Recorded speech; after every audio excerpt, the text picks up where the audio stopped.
Okay, our discussion today is about household savings and the instruments available for savers to deploy their funds. Well, good morning, Adit. It's a Morning. pleasure to have you. A Thank you. couple of questions in mind. Maybe I'll start with the first at the very macro level.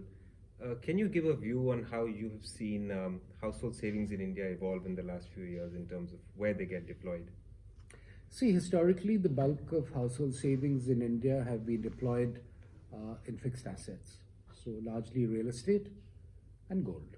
Right. And that remained the trend for many decades. And the reason is people fell short. Inflation rates were traditionally very high, so it really made sense to deploy in something which was either a currency unit like gold, which would hold value against the rupee, or in real estate where prices would keep rising because of high inflation. But now that trend has changed because investors have realized and savers have realized, normal middle class people have realized the real estate prices don't go up all the time. They can go up for a bit and they can start coming down. Absolutely. And frankly, over the last 4 to 5 years, they've seen a lot more of the latter rather than the former. So that has in fact been an important prime mover to a changing focus in the instruments available to save, and that changing focus has moved from fixed assets like real estate, like gold, into more liquid assets in the financial markets. Right. And that has become very obvious. If you see the rise in the new investments coming into the SIPs, systematic investment plans, they've been phenomenal, and it's something that we haven't seen before in the decades. Last few years, that's been absolutely remarkable, and that's the reason why the markets have been holding up despite the fact that a lot of foreign capital, which is flaky and flighty, has actually moved out. Right. So, Adit, in the domain of financial instruments, as you explained, what are the sort of broad options that are available to savers, and how should they be evaluating where they should deploy their funds? Well, broadly, there are a few options, two very broad options: equity and debt. And then you have hybrids, which is a bit of both. In terms of debt, the most obvious is hold your deposits, cumulative deposits with banks or fixed deposits, etc. But the returns are not as strong and the tax benefits are a little weak. So people should deploy them in the bond markets, and you obviously work through mutual funds. And earlier they were the preferred option because people felt safe about bonds and they felt they would hold value and you can't go wrong, the risk is low. Right. But clearly that is not the case as markets mature and sometimes companies default, which has now happened. Then you get into a bit of trouble and your portfolio takes a hit. So that's one channel, and some people portfolios have taken a hit, but by and large that is an important saving channel and saving instrument. Depending on your risk appetite, you can go for low rated bonds where you have higher returns, or you can go for the better rated ones where you have slightly lower returns. I see.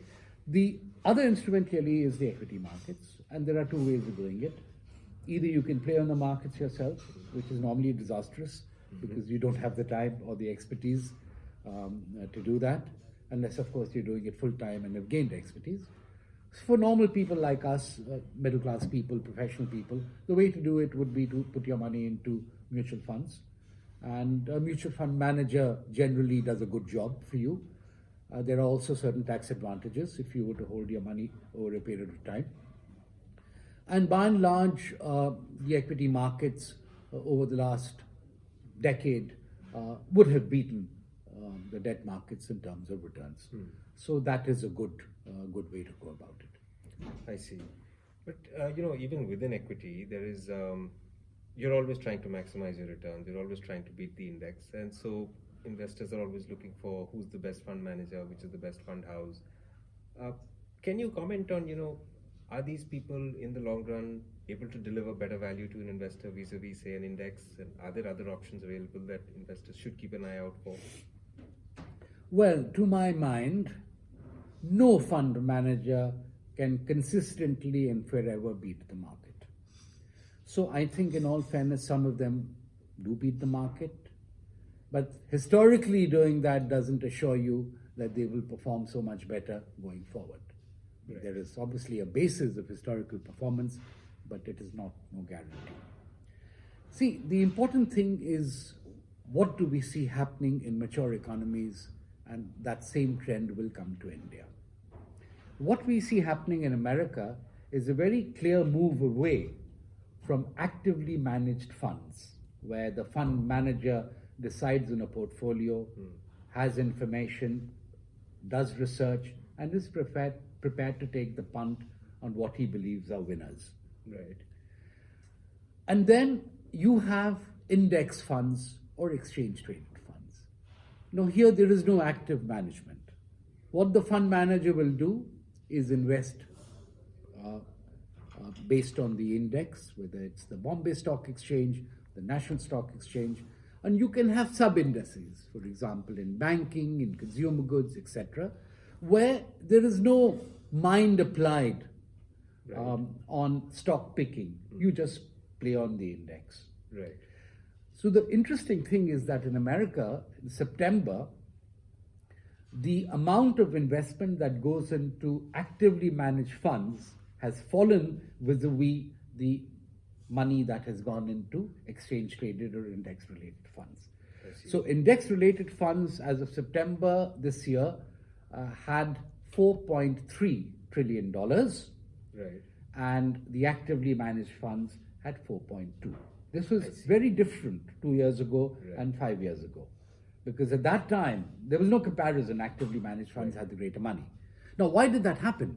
That happened clearly because in the long term, investors felt they were being ripped off by the extremely large fees charged by actively managed fund managers, which can be anywhere between 1.5% and 2%.